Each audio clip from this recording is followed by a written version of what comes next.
Congratulations po, Congressman Lord ALLAN Velasco of Marinduque, ang ating bagong Speaker of the House. Pakinggan po natin ang kanyang speech. To my dear colleagues, I am humbled for your support and trust for electing me as your Speaker of the House of the evening. I had three main considerations why we stood our ground and fought the battle. First, and most importantly, this is for Filipino people. The present leadership has been accused of putting political expediency above public service. This perception has scandalized the nation to a point wherein no less than President Rodrigo Duterte himself was prompted to deliver a wake-up call for this august body to shape up or ship out. In his proclamation, our President ordered Congress to resume the congressional deliberations on the proposed 2021 national budget and to avoid any further delays on the prompt passage thereof, in accordance with the Constitution and applicable laws, rules, and regulations. As the head of a nation comprised of 109 million people, our President is voicing out the widespread sentiment that the interests of our people, especially at this time, COVID-19 pandemic, and the concomitant crisis it has spawned, is being sacrificed before the altar, personal greed, and political ambition. Our countrymen need no further proof of this than the whimsical, illogical, irregular, and immoral attempt to suspend lower house deliberations until November 16, 2021, for no apparent reason other than to perpetuate the holding of the ruling clique. It did not matter to them that by doing so, the rights and needs of a suffering people were trampled and disregarded, ironically, by the very people who are supposed to represent and safeguard their interests. Our people cannot wait, and they do not deserve to wait even more, simply because someone's political plans are now in peril.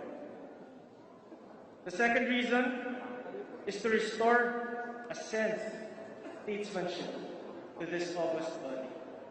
To this day, there is that sense of reverence to the memory and the legacy of the men and women who once lit up its hallowed halls.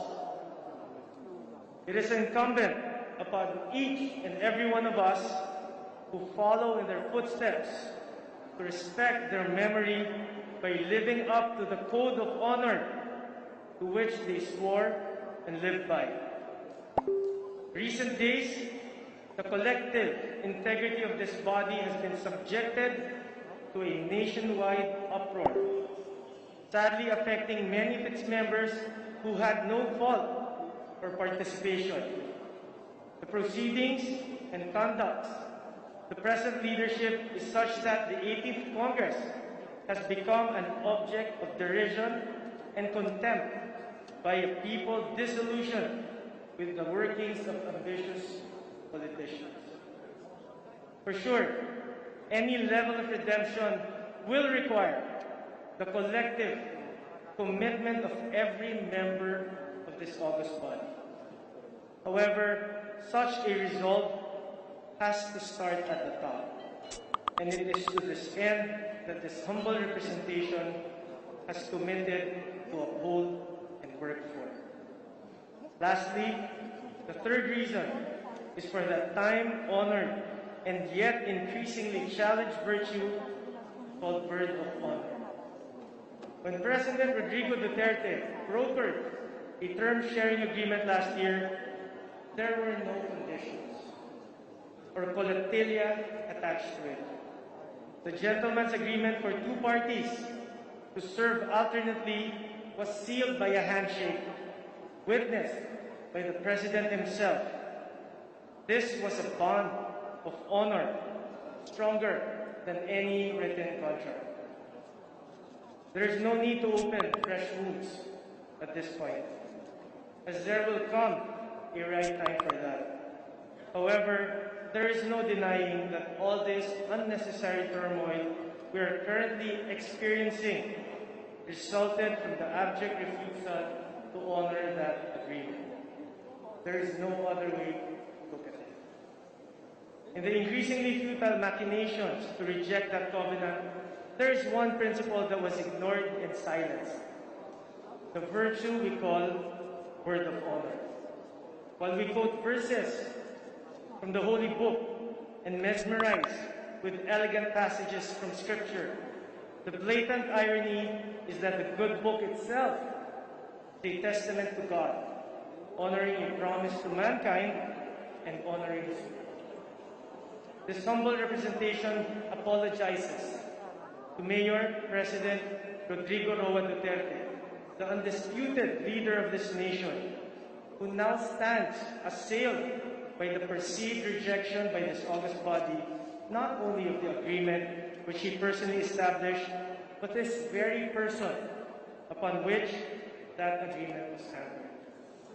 A rejection of the agreement is a rejection of palabra de honor, and likewise a rejection of Mayor President Rodrigo Roa Duterte himself.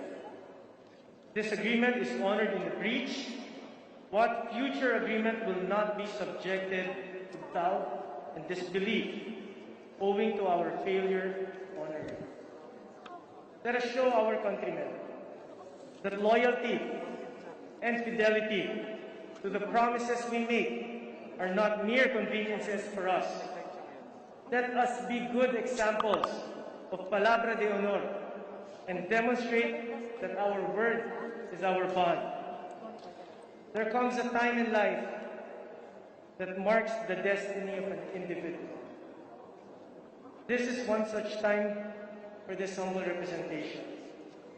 There is a choice between simply coasting along the shoreline within one's comfort zone and launching into the deep to face uncertainty and dangers. Very often, the latter represents the fulfillment of a higher calling. For me, these verses from American poet Robert Frost sum up the sense of triumph that awaits one who chooses the road not taken. I shall be telling this with a sigh. Some are ages and ages hence. Two roads diverge in a wood, and I took the one less traveled. And that has made all the difference.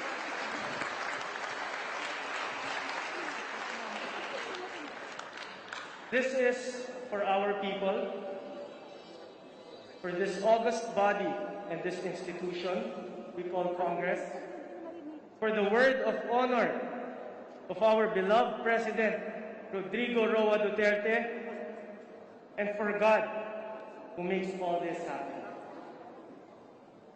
To the Filipino people, we will not let you down.